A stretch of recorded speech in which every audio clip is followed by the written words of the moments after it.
This is Didi. Didi was the darling tech company in China. It's basically China's version of Uber, and it was hailed as the company that drove Uber and the evil Americans out of China. Didi was a symbol of Chinese pride and innovation. And back in 2020, Didi was doing better than ever before. Didi was a favorite of the Chinese Communist Party or CCP, and with that favoritism came some nice preferential treatment. Money was rolling in and they were planning on expanding globally. Everything was going better than they could have ever dreamed of. But on the turn of a dime, everything changed. 爸， 你好。 Somewhere, somehow, the CCP's opinion of Didi changed, and within the space of a few months, the company's revenue and future crashed straight into the ground. They started hemorrhaging money, their apps were banned in China, and no matter how much the Didi executives pleaded and begged, the CCP kept tightening the noose around them. And in just 1 year, Didi lost over $60 billion. That's 80% of what the entire company was worth. It had to fire thousands of employees, cut back on its expansion plans, but nothing worked. What happened to Didi was a painful lesson. In China, no matter how rich, no matter how successful, no matter how powerful you think you may be as a businessman, you are still the CCP's female dog. You still have to answer to their every beck and call, and when they're done with you, all your success, all your hard work will go down the drain. Because the same hand that feeds you will gladly let you starve. My name is Jake Tran. I make documentaries on money, power, war, and crime with my team. Subscribe for more. If you want to win $1,000 cash, all you have to do is follow me on Instagram at Jake Tran and you're automatically entered. A few of you have won already. Watch out for fake accounts. I will never message you asking for money or to invest. And this is why you never want to be a businessman in China.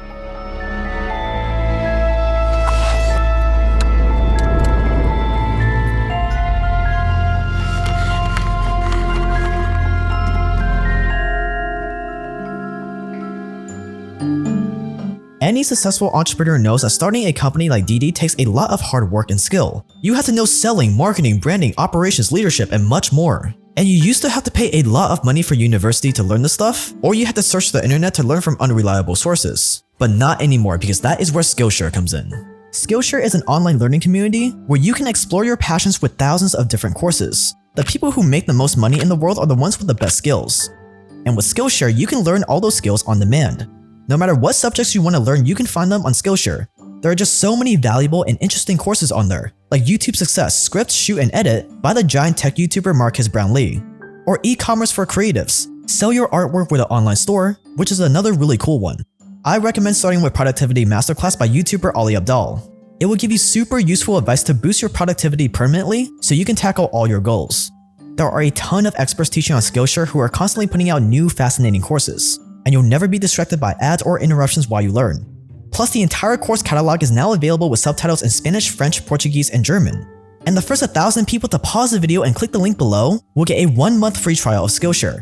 So pause the video and click the link below right now to start exploring your creativity on Skillshare today. Thanks to Skillshare for sponsoring this video. After 8 years of working for Alibaba, Chinese entrepreneur Cheng Wei decided to start Didi back in 2012. The business started out as a simple app that let users request taxis or rideshares in privately owned cars. And just like Uber, it became a massive success. It was a simple, cost-effective, convenient app that anyone could use. Pretty soon, Didi was growing faster than any of its executives could have imagined. Investors jumped at the chance to get in on such a promising business. And Cheng Wei, Didi's founder, had some pretty big ideas for the company's future. First on his list was getting rid of the competition on his home turf, which included Uber. To do that, Didi would need to get as many users on its app as possible. It would need to steal as many of Uber's customers as possible, and hopefully that would make Uber realize fighting to stay in China wasn't worth it. And it led to a price war. For months, Uber and Didi were in a discount deadlock. Both apps were offering their users insane discounts on trips in the hopes of attracting the most customers. But in the end, Didi came out on top. It managed to rake in billions of dollars in investments from companies like Apple, Alibaba, and Tencent. But the real game changer was a little $2 billion investment from the CCP's piggy bank, from what's called the China Investment Corporation, also known as China's Sovereign Wealth Fund. $2 billion. Imagine if you were going up against a competitor and your government gave you $2 billion to outspend them. Your competitor wouldn't stand a chance. You would simply run their bank account into the ground, wipe them out, and then be left with a monopoly. And that's exactly what Didi did to Uber in China. Didi beat Uber not because Didi's business model was inherently better than Uber's.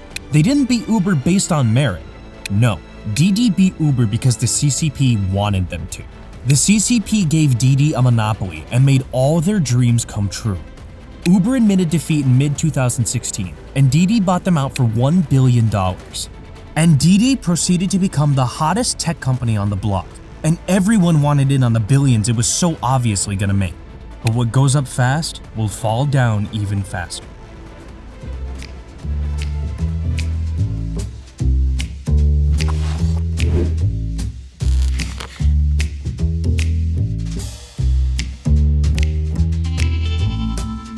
For Didi's executives, dominating China's e-hailing industry wasn't enough. They started getting greedy. High on its local success, they wanted to expand across the whole world to start giving Uber a real run for its money. The CCP loved Didi.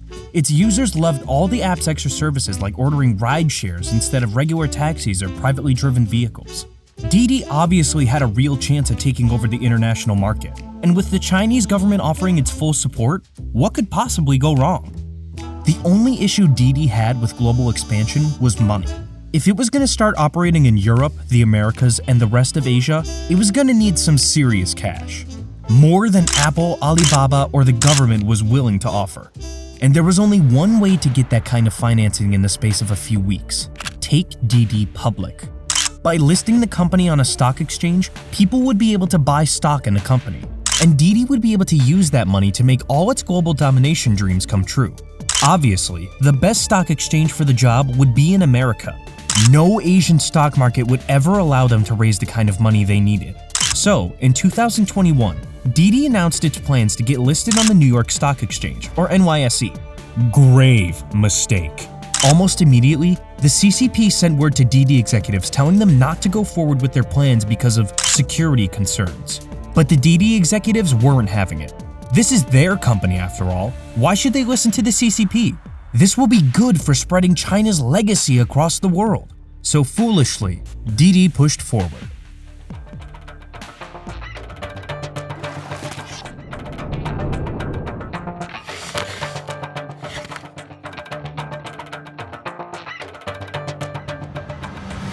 The CCP is a notoriously hot-headed, indecisive political party.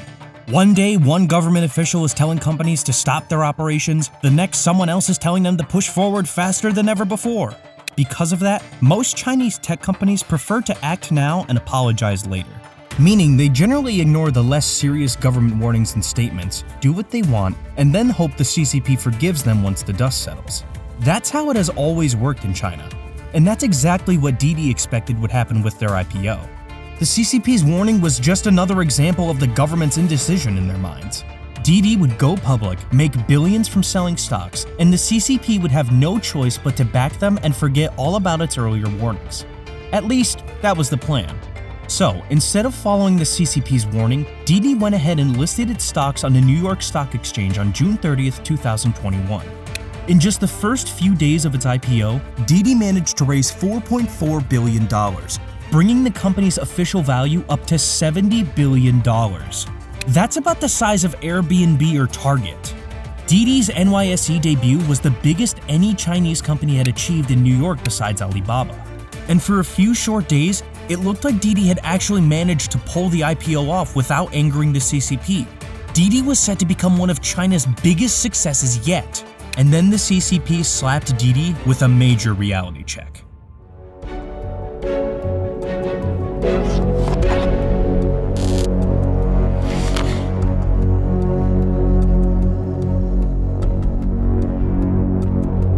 Contrary to what Didi expected, it turned out the CCP had taken quite a lot of offense at the way the company had disobeyed them.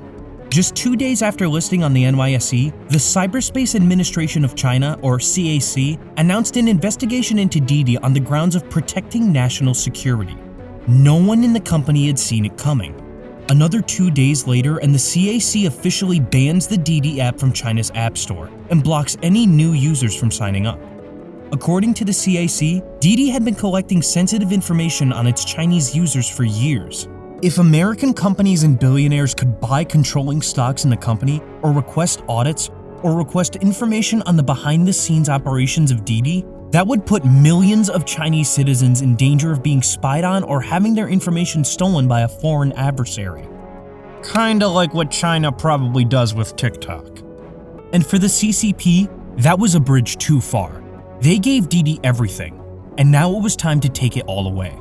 No matter what Didi tried to appease the CAC and prove that its security was airtight, they just wouldn't budge. They even scrapped their expansion plans completely, but nothing seemed to make a difference. And meanwhile, less than a week after listing on the NYSE, Didi's stock prices were already down by almost 20%. Something had to be done or it would be the end of the company. But the only way the CCP would let Didi start operating again in China would be to delist from the New York Stock Exchange. And doing that so soon after just IPOing was almost unheard of. But by December 2021, Didi's options had run out.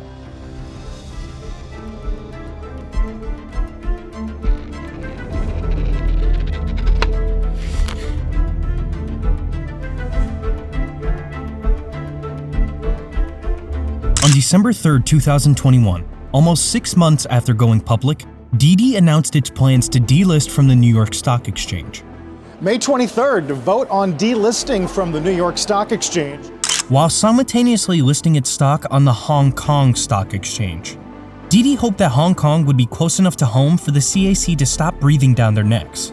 But nothing seemed to be enough for the CCP. By then, Didi had lost nearly $60 billion in just 11 months, equal to 80% of the company's entire worth. The company was practically destroyed. And to make matters worse, even the Hong Kong listing had to be put on hold while Didi officially delisted from New York.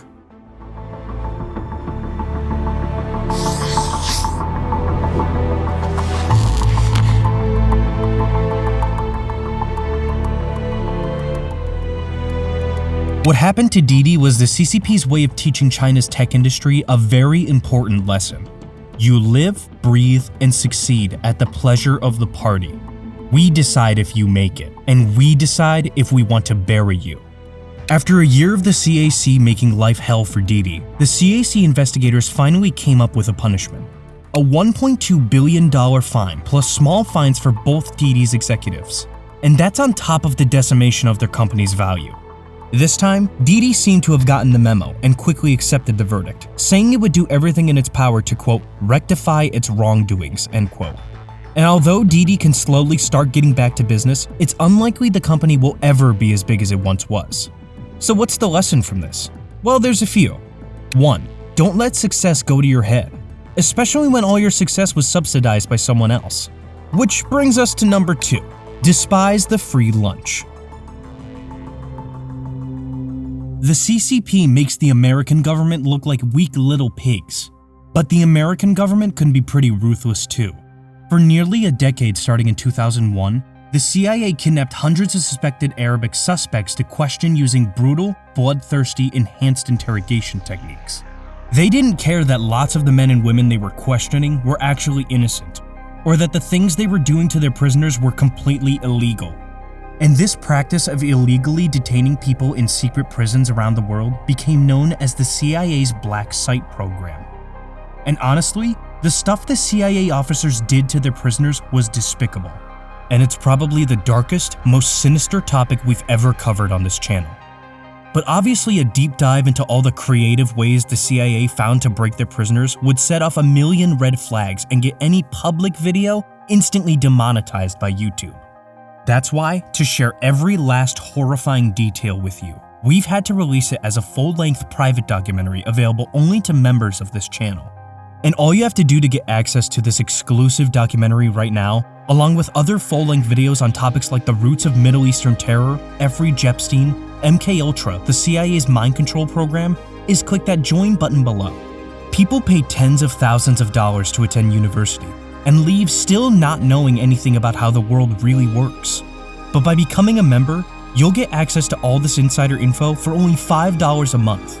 And trust us, it's way more entertaining than university lectures. Plus, there's a refund policy too, unlike most YouTube memberships. So if you join and you don't think it's worth it, email us within your first month of joining and we will personally refund you for your first month. After your first month, there is no refund.